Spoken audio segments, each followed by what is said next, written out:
আজকের ছোট গল্প কৃত্রিমতার বিপরীতে। কলমে শাশ্বতী মুন্সী। উল্কাটায় বোনা শীতের পোশাক তৈরি করা মানুষের সংখ্যা দিন দিন কমছে। শহর থেকে শহরতলি সর্বত্র হাতের মুঠোয় রেডিমেড শীত পোশাক। তবুও আজও কোনো মা, ঠাকুমা, দিদিমারা শুধু ভালোবাসা থেকেই সোয়েটার বুনে থাকেন। তাদেরই একজন হলেন শতর্ধ সুছন্দা দেবী। প্রতি বছর নিয়ম করে সোয়েটার বোনেন। যেখানে যা ভালো ডিজাইন দেখেছেন তুলে রেখেছেন, আবার কখনো নিজের মন থেকে নকশা করে উল বুনেছেন। একটা সময় ছেলে মেয়ে, বোনপো বোনজি, ভাইপো ভাইজিদের জন্য অবলীলায় সোয়েটার বানাতেন। কিন্তু আজকালকার ছেলেমেয়েরা স্মার্ট। রকমারি শীতের পোশাক ছেড়ে হাতে বোনা উলের সোয়েটার, টুপি পরতে চায় না। বকফুল প্যাটার্নের হলুদ নীল কম্বিনেশনে সোয়েটার বানিয়েছিলেন নাতির জন্য। সেটা দিয়ে বললেন, এই নে তোরও বড়দিনের উপহার। প্যাকেটের মোড়ক খুলেই বুবুনের মুখে বিরক্তি। উফ ঠাম্মি, এসব সোয়েটার এখন আর কেউ পরে না। জ্যাকেট, পুলওভার, উইন্ডচিটার এই যুগের ফ্যাশন। উপহার দেওয়ার ইচ্ছে হলে তো উলটুল কিনে ফালতু টাকা নষ্ট না করে সেই টাকাটা মাকে দিলে মল থেকে আমার পছন্দের জিনিস কিনে আনতো। আমি যে নতুন উল কিনে যত্ন করে বানিয়েছি দাদু ভাই। ওনার কথাকে পাত্তা না দিয়ে তাচ্ছিল্যের মুখভঙ্গি করে সোয়েটারটা খাটের ওপর ফেলে বেরিয়ে গেল বুবুন। সজল চোখে সেদিকে তাকালো। শাশুড়ির উদ্দেশ্যে প্রতিমা বলল, যুগ বদলের সঙ্গে সঙ্গে ছেলে মেয়েদের পছন্দ বদলাচ্ছে। ইমপ্র্যাকটিক্যাল না হয়ে বুঝুন, হাতে বোনা সোয়েটারের যুগ আর নেই। যতই যত্ন নিয়ে বুনে থাকুন, মেশিনের প্রফেশনাল লুক আর নিখুঁত ফিনিশের অভাবটা চোখে পড়ে। খাটের ওপর ফেলে রাখা সোয়েটারটা হাতে নিয়ে সুছন্দা দেবী বললেন, দোকান থেকে কেনা জিনিস দেখো নাই হয়তো ভালো লাগে, কিন্তু হাতে বোনা সোয়েটারে যে স্নেহ ভালোবাসার ছোঁয়া থাকে তা। শাশুড়িকে থামিয়ে প্রতিমা বলল, দেখুন মা, আপনার ছেলেমেয়েরা হাতে বোনা সোয়েটার পরেছে বলে নাতি নাতনিরাও পরবে এমনটা আশা না করাই ভালো। তাছাড়া দিল্লি থেকে ছোট পিসিমাকে দিয়ে ভালো উল আনিয়ে ছেলের জন্য কলার দেওয়া ফুলহাতা সোয়েটার বুনলেন। সেটা তো গত 6 বছর একদিনও অঙ্গে ঠেকায়নি। কার্ডবোর্ডের ভেতরে কোণের দিকে পড়ে রয়েছে। বৌমার কথায় মনে পড়ল, সে বছর শীতের আগে রংপুরি প্যাটার্নের সোয়েটারটা বানিয়েছিলেন, কিন্তু মুখে পরব না বললেও এই কবছর রাতুলকে তো পরতে দেখেননি। তাহলে কি বয়স্ক মা, মাসি, পিসির মতো তাদের তৈরি জিনিসও একালে অচল হয়ে পড়ল? বরাবর সোয়েটার, টুপি, মাফলার নিজের ঘরে বানিয়ে এসেছেন বলে শপিং মলে কেমন ধরনের শীতের পোশাক পাওয়া যায় সেই সম্বন্ধে ধারণা ছিল না তার।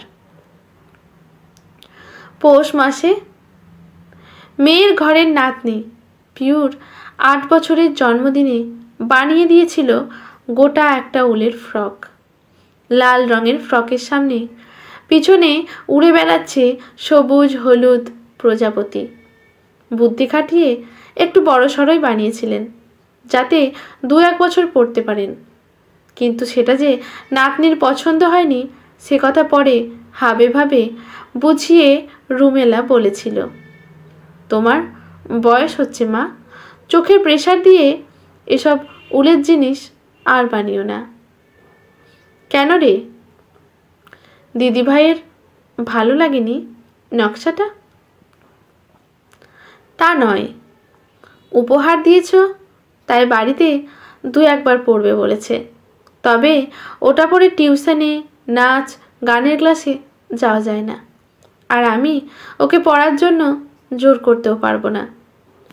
অবাক ভঙ্গিতে মেয়ের দিকে তাকিয়ে সুচন্দা দেবী বলেন, কেন পড়া যাবে না? তা তো বুঝলাম না। আহ মা, মানুষ কি শুধু ঘুরতে বেড়াতে গেলেই বাহারি পোশাক পরে?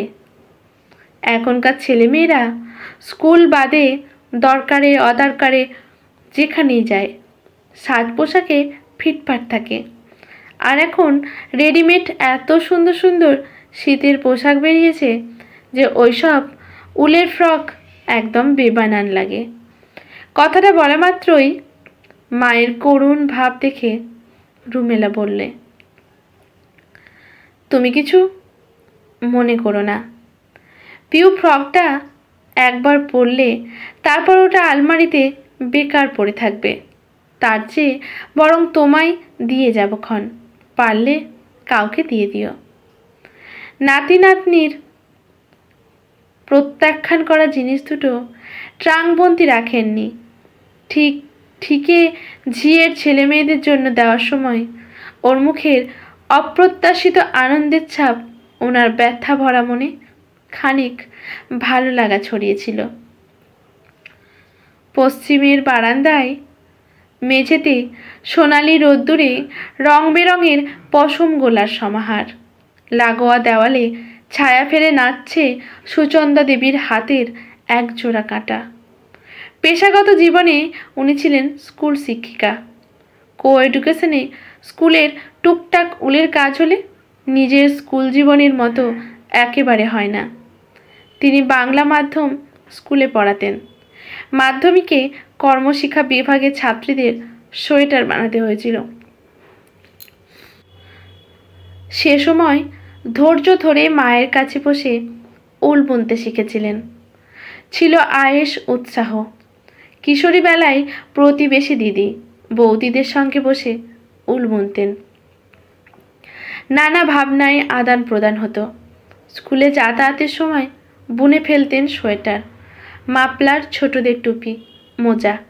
হেমন্তের আগমনের অনুষঙ্গে ছড়িয়ে থাকা বঙ্গ নারীর নিরলস সঙ্গী উল কাটার জুটি। তাই শীত পড়লে সোয়েটার বানাবেন না ভাবতেই পারতেন না। গত বছর নাতির অমন হেয়সূচক আচরণে ভীষণ দুঃখ তো পেয়েছিলেন। উপরন্তু পরোক্ষভাবে নাতনির অপছন্দা কথায় এতদিন ধরে চর্চা করা বিদ্যার প্রয়োজন ফুরিয়েছে ভেবে উল কাটার বোঝা পলিথিন ব্যাগে পুড়ে আলমারির পেছনের তাকে গুজে রেখেছিলেন। অনেক অভিমানী লুকোনো উলকাটা আবার বের করেছেন এক বিশেষ তাগিদে।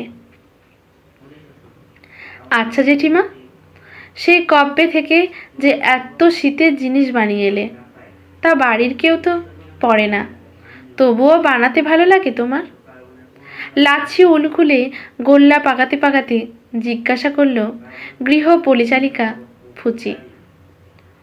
বাড়ির কেউ পড়লো না তো কি, জানিস কত পরিচিতদের দিয়ে দিয়েছি। বানানোর নেশায় বানাই। ফুল স্লিভ সোয়েটারের ডান হাতের বর্ডার বুনতে বুনতে উত্তর দিলেন। অবসর গ্রহণের পরেও সহকর্মীদের সঙ্গে যথেষ্টভাবে যোগাযোগ রেখেছেন সুচন্দা দেবী। দশমীর পরে একদিন ওনার বাড়িতে এলেন junior colleague Rita Basu. School সংক্রান্ত কথাবার্তা চলাকালীন তিনি বললেন, এবছর স্কুলে দারুণ একটা উদ্যোগ নিতে চলেছে। সুচন্দা দেবীর কৌতূহলে বিস্তারে জানান। এলাকার প্রাথমিক স্কুলের বেশিরভাগ পড়ুয়ারা শীতে কাঁপতে কাঁপতে স্কুলে যাচ্ছে। কনকনে ঠান্ডায় গায়ে শীতের পোশাক নেই। তা দেখে আমাদের স্কুলের ছাত্রছাত্রীদের অনেক কষ্ট হয়েছে। নিজেদের মধ্যে আলোচনা করে সিদ্ধান্ত নেয় বাড়ি থেকে আনা টিফিনের জন্য দেওয়া টাকা জমিয়ে তহবিল তৈরি করবে। সেই টাকা দিয়ে কেনা হবে সোয়েটার। সিদ্ধান্তের কথা শিক্ষক শিক্ষিকাদের জানায়, অভিভাবকদের সঙ্গেও আলোচনা করে। সকলেই ছেলে মেয়েদের উৎসাহ দেন এবং সাহায্যের হাত বাড়িয়ে দিয়েছেন। বাহ, এ তো ভীষণ ভালো কাজ। হ্যাঁ, আর এই কাজে তোমায় পাশে চাই। নিশ্চয়ই, বলো কিভাবে সাহায্যে আসতে পারি আমি? কেনা নয়, হাতে বোনা সোয়েটার দেওয়ার পরিকল্পনা করছি আমরা। সেই দায়িত্ব তুমি যদি নাও, তহবিলে টাকা দিয়ে উল কিনে দেওয়া হবে। আশাতীত প্রস্তাবে মুখমণ্ডলে খুশির ঝলক। সাহসে বলেন, তোমরা জানো উল বোনা আমার নেশা। কেউ পড়লো কি না পড়লো তা নিয়ে ভাববি না। উল বোনা শেখা ইস্তক অপব্যবহার্য অনেক উলের জিনিস ট্রাঙ্ক ভর্তি পড়ে আছে, সেগুলো নিতে পারো। প্রয়োজনে আরও বানিয়ে দেব। তাহলে তো ভালোই হয়, কিন্তু 100-র বেশি পড়ুয়া, অতগুলো বানাতে খরচ। রিতার কথা শেষ হয় না, তিনি বলে ওঠেন, পেশাদারি হতে পারবো না গো। আমার যা উল আছে তাতে সব সোয়েটার বানাতে কুলোবে না। আগে ওগুলো দিয়ে তো শুরু করে দিই, তারপর লাগলে তোমাদের বলবো। মেশিনের কর্মদক্ষতার কাছে পরাজয়ে নারাজ সুছন্দা দেবী। উল বোনায় হাত চলে দ্রুত। অচিরেই প্রস্তুত হয়ে গেল আরামদায়ক পশমি অঙ্গাবরণ। নভেম্বরের 3য় সপ্তাহে শিক্ষক সহ ছাত্রছাত্রীরা পৌঁছে গেল 3টি প্রাথমিক স্কুলে। শাড়ি দিয়ে দাঁড়ানো পড়ুয়াদের শীতের পোশাক হাতে দেওয়া হলো। তারপর ছাত্রছাত্রীরা সমবেত স্বরে বলল, এটা কোনো দান নয়, আমাদের ভাই বোনেদের হাতে ভালোবাসার উপহার তুলে দিলাম। এসব স্কুলের পড়ুয়ারা দারিদ্র সীমার নিচে বসবাসকারী পরিবার থেকে আসা। অভিভাবকেরা কেউ ক্ষেত মজুরি, কেউ দিন মজুরি করেন। দাদা দিদিদের কাছে থেকে শীতের পোশাক পেয়ে প্রত্যেকের অভিব্যক্তিতে আনন্দের অনাবিল উচ্ছ্বাস। এমন পদক্ষেপে গর্বিত হলেন কৃষ্ণপুর বাণীভবন উচ্চ বিদ্যালয়ের শিক্ষকবৃন্দ। প্রধান শিক্ষক অর্ধেন্দু সান্যাল শিশু পড়ুয়াদের উদ্দেশ্যে বললেন, এই পোশাকে পাবে মমতার ছোঁয়া, কারণ সবগুলোই যে হাতে বানানো হয়েছে। আর কে বানিয়েছেন জানো? তার চোখ ঘুরে গেল দূরে অন্যান্য শিক্ষকদের মাঝে দাঁড়ানো সুছন্দা ব্যানার্জির দিকে। ওনার দৃষ্টি অনুসরণ করে দ্বিগুণ আনন্দে চকচক করে উঠল অসংখ্য চোখ জোড়া। শিক্ষকদের নির্দেশে একদল পড়ুয়ার হাত ছুঁয়ে গেল যন্ত্র নির্ভর যুগেও অকৃত্রিমতার মূর্ত প্রতীক এই প্রণম্য মানুষটির পা দুখানি। প্রত্যেকের মাথায় হাত রেখে স্নেহাশিস দিয়ে স্মিত হাসলেন তিনি। দুচোখ উপচে গড়িয়ে পড়ল অসীম প্রাপ্তির অশ্রুধারা। আজকের গল্পটি এখানেই সমাপ্ত। গল্পটি যদি আপনাদের ভালো লাগে তাহলে লেখকের প্রতি শ্রদ্ধা জানিয়ে একটি গঠনমূলক কমেন্ট করে যাবেন। লাইক শেয়ার করে পাশে থাকবেন। ইউটিউব থেকে দেখলে চ্যানেলটি সাবস্ক্রাইব করে বেল নোটিফিকেশানটি অল করে দেবেন। ফেসবুক থেকে দেখলে পেজটি ফলো করে রাখবেন, যাতে নতুন গল্পের ভিডিও পোস্ট হওয়ার সাথে সাথে সবার প্রথমেই নোটিফিকেশানটি পৌঁছে যায় আপনার কাছে। ধন্যবাদ।